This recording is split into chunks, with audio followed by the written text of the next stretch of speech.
बहुपद का अर्थ होता है बहुत सारा पद। यहाँ पर देखेंगे बहुपद को जैसे दो भागों में तोड़ेंगे तो बहु से बहुत हो गया और पद से पद हो गया, मतलब बहुत सारा पद को बहुपद कहते हैं। और इसमें पद के अनुसार भी इसको अलग किया गया है और घात के अनुसार भी इसको अलग किया गया है। जैसे में हम देख लेंगे कि एक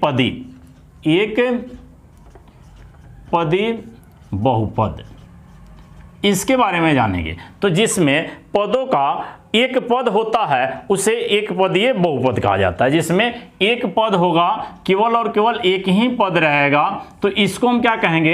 एक पदी बहुपद कहेंगे। जैसे में यहाँ पर कुछ उदाहरण ले लेते हैं कि एक पद वाला, इसके घात से कोई मतलब नहीं है, इसमें घात कुछ भी हो सकता है, लेकिन पद केवल और केवल एक ही रहना चाहिए। जैसे में देख लेंगे कि यहाँ पर x है, इसको हम स्क्वायर भी लिख सकते हैं, या यहाँ पर 7x का क्यूब भी लिख सकते हैं। यह भी एक पद में है, ये भी एक पद में है। इसके अलावा देख लेंगे अगर यहाँ पर 6x का होल स्क्वायर कर देते हैं, यह भी एक पद में है।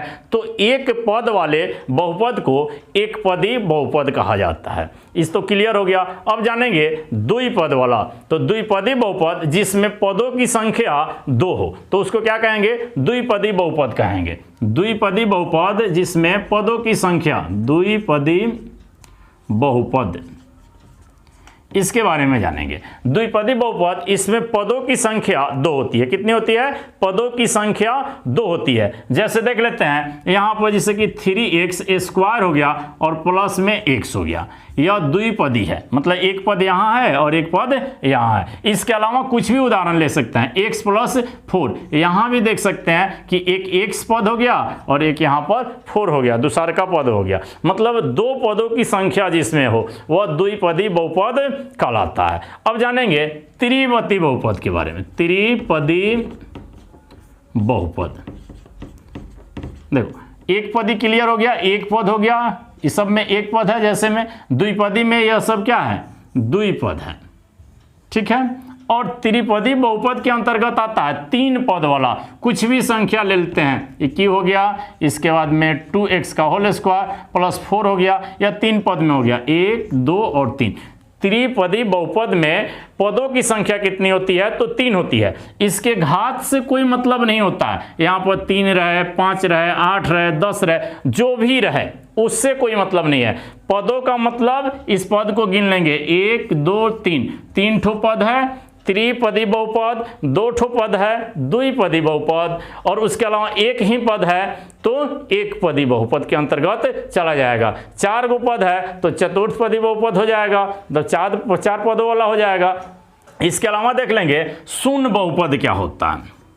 शून्य बहुपद, अब शून्य बहुपद में इसमें देखेंगे कि किसी भी पद के साथ में अगर शून्य से गुना किया गया है, उसका गुणांक है, तो वह शून्य बहुपद कहलाता है। जैसे कि शून्य के साथ में x स्क्वायर को गुना कर दिया, इसके अलावा शून्य के साथ में x के पावर 4 का गुना हो गया, शून्य के साथ में x का गुना हो गया, यह शून्य बहुपद कहलाता है। कौन सा बहुपद कहलाता है? शून्य बहुपद कहलाता है। क्लियर हो रहा है। इसके बाद में अचर बहुपद के बारे में जानेंगे कि अचर बहुपद क्या है। अचर बहुपद, अचर बहुपद वैसा बहुपद जो अचर हो उसको अचर बहुपद कहते हैं। तो अचर बहुपद के अंतर्गत जैसे कि 2 आ गया, -5 आ गया, रूट में 3 आ गया, यह सब क्या होता है? यह सब अचर बहुपद है, मतलब नहीं बदलने वाला बहुपद है। इसको फिर से एक बार वेरीफाई कर लो सब। फिर से यहाँ पर देखेंगे एक पदी बहुपद है, रिवीजन कर लेना है। एक पदी बहुपद के अंतर्गत एक ठो पद होता है, इसके घात से कोई मतलब नहीं है, इसके घात से कोई मतलब नहीं होता है। एक पदी बहुपद एक पद होता है, एक पदी बहुपद में एक पद होता है, केवल और केवल एक पद होता है, चाहे उसका घात कुछ भी दिया रहे, इससे कोई मतलब नहीं है। यहाँ पर देखेंगे द्विपदी बहुपद। अब द्विपदी बहुपद में 2 पद होते हैं। कितने पद होते हैं? द्विपदी बहुपद में 2 पद होते हैं। यहाँ से काउंट भी कर सकते हैं, 1 और 2 द्विपद होता है। उसी प्रकार से यहाँ पर 1 से और 4 है, x + 4 है, तो यह भी द्विपदी बहुपद है। इसके अलावा त्रिपदी बहुपद देख लेंगे कि यहाँ पर 3 ठो पद दिया हुआ है, तो ये क्या कहलाएगा? त्रिपदी बहुपद कहलाएगा। क्या कहलाएगा? त्रिपदी बहुपद कहलाएगा। इसके अलावा शून्य बहुपद, किसी भी बहुपद के साथ यदि शून्य का गुणांक लगा हुआ है, शून्य से गुना हुआ है, तो वह क्या कहलाएगा? शून्य बहुपद कहलाएगा। क्या कहलाएगा? शून्य बहुपद। शून्य बहुपद मतलब किसी भी पद के साथ शून्य से गुना कर दिया गया है, तो वह शून्य बहुपद कहलाएगा। उसमें मतलब x का या x स्क्वायर या x क्यू x4 के साथ शून्य का गुना हो गया तो शून्य बहुपद के अंतर्गत आ जाएगा। इसके अलावा अचर बहुपद जो है, जैसे कि 2, 3, -2, -3, -5 या रूट में 3, 4, 5, 6 कुछ भी हो, जो भी अचर शब्द है वह सब क्या कहलाएगा? अचर बहुपद के अंतर्गत आ जाएगा। इसके अलावा यह तो हम लोग पद के बारे में जान गए, एक पदी, द्विपदी, त्रिपदी, शून्य पद या अचर पद, इसके बारे में जानेंगे। अब जानेंगे हम लोग इसके घात के बारे में, से एक घातीय क्या होता है। एक घात वाला जो बहुपद है यह क्या होता है? तो एक घात वाले बहुपद में देखेंगे जिस पद के पावर को सिर्फ देखना है कि इसका पावर कितना है। तो एक घातीय बहुपद को हम लोग रैखिक बहुपद के नाम से भी जानते हैं। तो यहाँ पर देखेंगे, यहाँ पर जो पावर है, जैसे कि x + 4 हो गया, तो x का जो पावर है कितना दिया हुआ है? कुछ नहीं है, मतलब 1 दिया हुआ है। तो यह एक घातीय बहुपद के अंतर्गत चला गया। किस बहुपद के अंतर्गत? एक घातीय बहुपद के अंतर्गत चला गया। इसका कुछ और उदाहरण लेते हैं। 4x + 5, 6x + 6, मतलब x के घात से मतलब है, तो x का घात कितना है? 1 है, तो एक घातीय बहुपद होगा। और वही द्विघातीय बहुपद की बात करेंगे। द्विघातीय बहुपद, द्विघातीय बहुपद के अंतर्गत क्या आता है?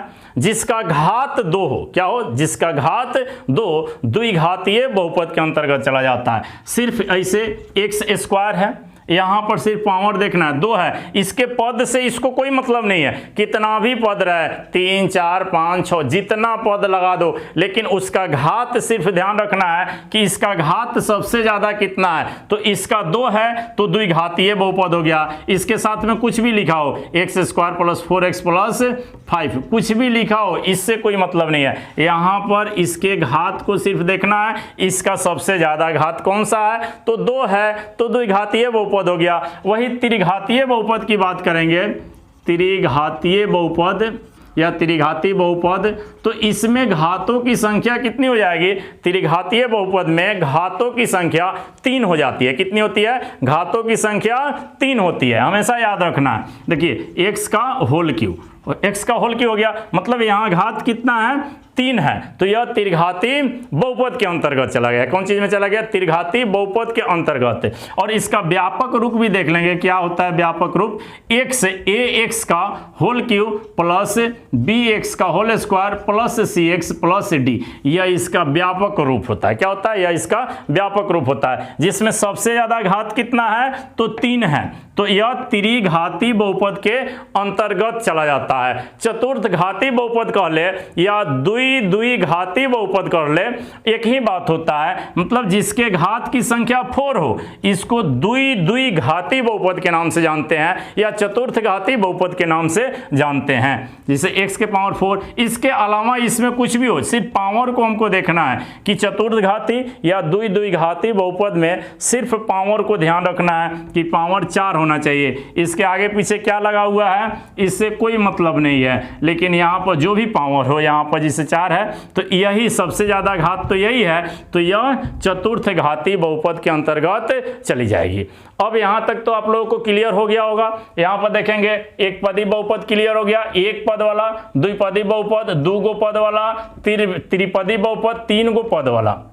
शून्य बहुपद मतलब शून्य के साथ इसका गुणांक रहता है। शून्य बहुपद, अचर बहुपद, जो भी संख्या हो, प्लस में, माइनस में, रूट में, जो भी अचर संख्याएं हो तो अचर बहुपद के अंतर्गत चला जाता है। एक घाती बहुपद मतलब इसका पावर 1 होना चाहिए, द्विघाती बहुपद का पावर 2 होना चाहिए, त्रिघाती बहुपद का पावर 3 होना चाहिए, चतुर्थ घाती या द्विघाती बहुपद का पावर 4 होना चाहिए। यह तो क्लियर हो गया। अब यह बेसिक बेसिक रूप से इसको जब आप जान गए, बहुपद के बारे में जब जान गए कि बहुपद में एक पदी, द्विपदी, त्रिपदी या शून्य बहुपद, अचर बहुपद क्या होता है, तो तब हम लोग अब